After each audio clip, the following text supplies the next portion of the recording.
दक्षिण भारत के राज्य केरल में अब एक नया विवाद खड़ा हो गया। एक तरफ जहां केरल राज्य के विभाजन की मांग उठाई जा रही है, तो दूसरी तरफ पी विजयन सरकार केरल का नाम बदलना चाहती है।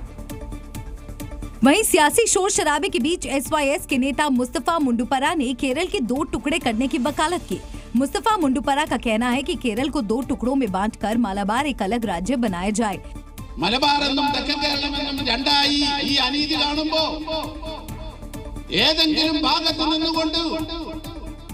दूसरी तरफ केरल विधानसभा में सोमवार को सर्वसम्मति से एक प्रस्ताव पारित किया गया, जिसमें राज्य का नाम केरल से बदलकर केरलम करने की मांग की गई।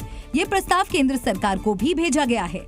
हालांकि पी विजयन सरकार के इस प्रस्ताव पर बीजेपी ने आपत्ति जताई है।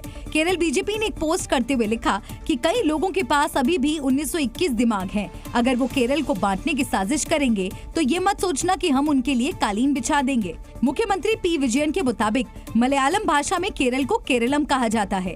राज्य सरकार की दलील है कि केरल का नाम केरलम किए जाने की मांग के पीछे राज्य का मकसद सिर्फ मलयाली लोगों की भाषा, संस्कृति और पहचान को बढ़ावा देना है, जबकि बीजेपी इसे केरल को बांटने की साजिश बता रही है। हालांकि देखना होगा कि राज्य सरकार के नाम बदलने वाले प्रस्ताव पर केंद्र सरकार क्या फैसला लेती है। बंगाल में खराब जन सुविधाओं को लेकर पश्चिम बंगाल की मुख्यमंत्री ममता बनर्जी अब एक्शन मोड में नजर आ रही हैं। एक बैठक करते हुए ममता बनर्जी ने अपने मंत्री, विधायकों और अधिकारियों को जमकर फटकार लगाई। और बैठक लेते ममता बनर्जी ने आरोप लगाया कि पश्चिम बंगाल में हर जगह नागरिक सुविधाएं खत्म हो गई हैं।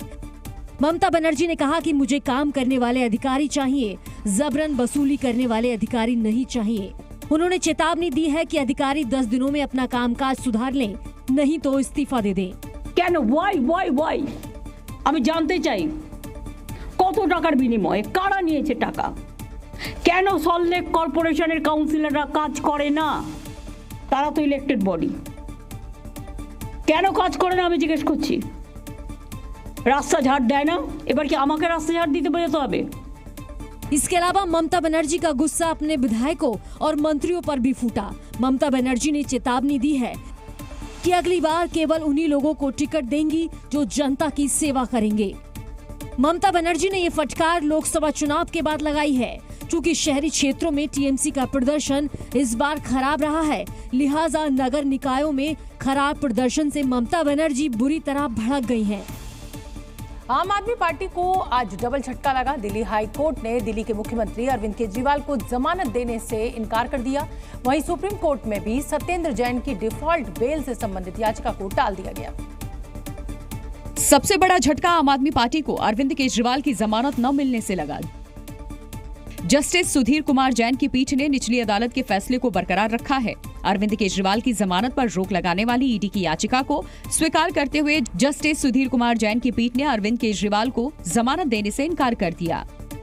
कोर्ट के इस फैसले के बाद दिल्ली के मुख्यमंत्री अरविंद केजरीवाल को फिलहाल जेल में ही रहना होगा। वहीं दिल्ली सरकार में शिक्षा मंत्री रहे सत्येंद्र जैन को भी बड़ा झटका लगा है।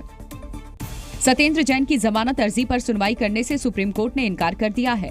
सुप्रीम कोर्ट की तरफ से कहा गया है कि सत्येंद्र जैन की याचिका में कोई दम नहीं है। फिलहाल सत्येंद्र जैन को जमानत मिलेगी या नहीं, ये फैसला अब दिल्ली हाई कोर्ट ही करेगा।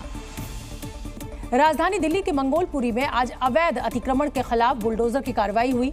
एमसीडी की टीम एक अवैध मस्जिद को तोड़ने पहुंची तो समुदाय विशेष के लोग मस्जिद के सामने ढाल बनकर खड़े हो गए और मस्जिद तोड़ने का खुलकर विरोध कर दिया। भारी विरोध के बीच नगर निगम की टीम ने किसी तरह मस्जिद के सामने बने वजू खाने और टॉयलेट को तोड़ने का काम शुरू किया तो वहां मौजूद सैकड़ों लोग पुलिस से ही भिड़ गए।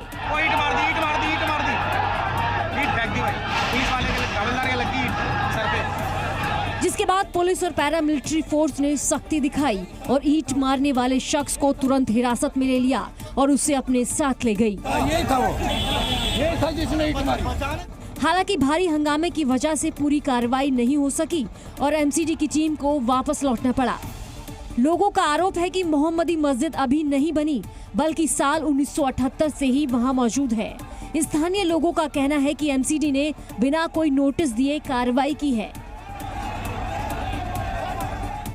वहीं राजधानी लखनऊ में बुलडोजर एक्शन अभी थमने वाला नहीं है। अकबर नगर के बाद अब अगला नंबर रहीम नगर, अबरार नगर, खुर्रम नगर और पंत नगर का है, जहां जल्द ही लखनऊ विकास प्राधिकरण का बुलडोजर गरजता दिखाई देगा। चूंकि ये सभी इलाके कुकरेल नदी के ऊपर बसे हैं, लिहाजा एलडीए ने इन इलाकों से भी अवैध कब्जा हटाने की पूरी तैयारी कर ली है।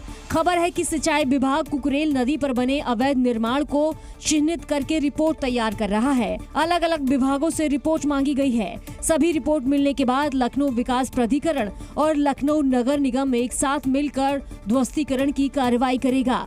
अब खबर ये निकलकर सामने आ रही है कि जो मकान और दुकान कार्रवाई के दायरे में आ रहे हैं, वो लोग अपनी घर, दुकान और जमीन को औने पौने दाम में बेच कर जा रहे हैं। यानी कि 75% तक जो रेट है वो इन इलाकों का कम हो गया है।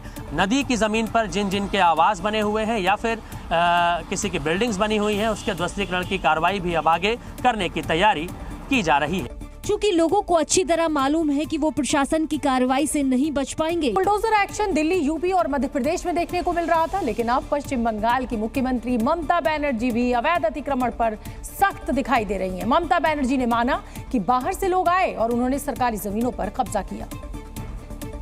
वहीं पश्चिम बंगाल की मुख्यमंत्री ममता बनर्जी ने अब अवैध अतिक्रमण के खिलाफ राज्य के मुख्य सचिव को जांच के आदेश दिए हैं।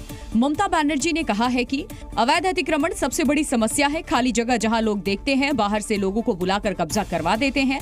उन्होंने आशंका जताई कि कुछ लोग दलाली खा करके बाहरी लोगों को सरकारी जमीन पर कब्जा करने दे रहे हैं। ममता बनर्जी ने दो टूक कह दिया कि राज्य में अवैध अतिक्रमण बर्दाश्त नहीं किया जाएगा। जो भी इसके पीछे होगा उस पर सख्त कार्रवाई होगी। বৃদ্ধ বৃদ্ধা থাকেন, ভাড়া নিয়েছে তার কাছ থেকে।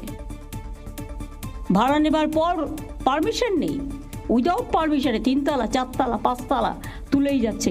কেন তাদের অ্যারেস্ট করছেন না? কেন ভেঙে দিচ্ছেন না?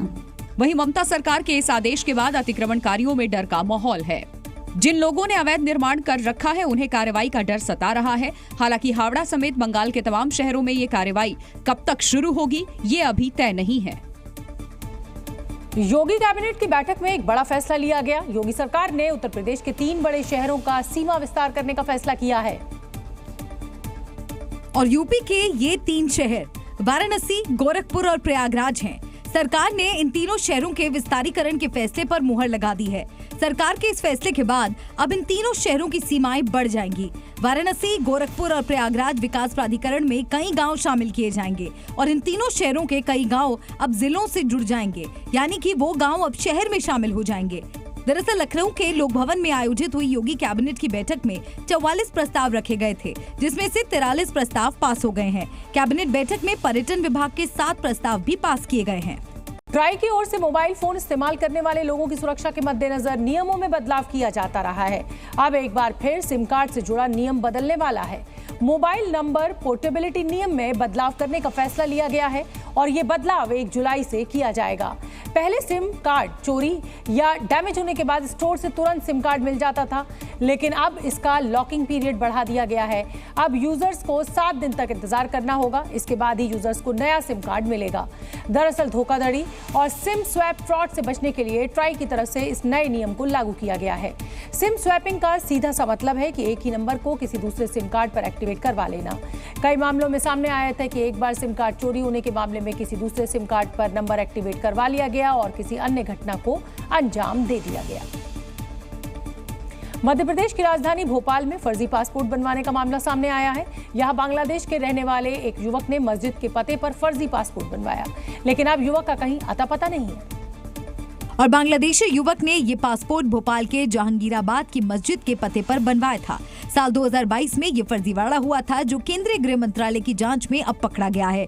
जांच की गई तो बड़ी लापरवाही सामने आई है। पता चला कि एएसआई ने बिना पते पर गए ही उसे वेरीफाई कर दिया था, लेकिन फर्जीवाड़ा सामने आने के बाद जब पुलिस ने पासपोर्ट के एड्रेस को चेक किया तो वो मस्जिद निकली। सबसे ज्यादा हैरानी इस बात की है कि पासपोर्ट बनवाने वाला युवक बांग्लादेश का रहने वाला था। उस बांग्लादेशी नागरिक का कोई अता पता नहीं है, वो कहाँ है, वो कहाँ भाग गया। फिलहाल फर्जी पासपोर्ट का मामला सामने आने के बाद आला अधिकारियों ने एएसआई को सस्पेंड कर दिया है, लेकिन ऐसा ही एक मामला गुजरात से भी सामने आया। गुजरात से पुलिस ने एक बांग्लादेशी युवक को गिरफ्तार किया है, जिसने पश्चिम बंगाल के मदरसे के नाम पर फर्जी पासपोर्ट बनवाया था। सर, क्या ये सर्टिफिकेट आपके स्कूल से इशू किया गया? नहीं, ये नाम देखना पा रहा है लेकिन मेरा स्कूल का, लेकिन ये सर्टिफिकेट मेरा बोले मेरे को मालूम नहीं। जी न्यूज़।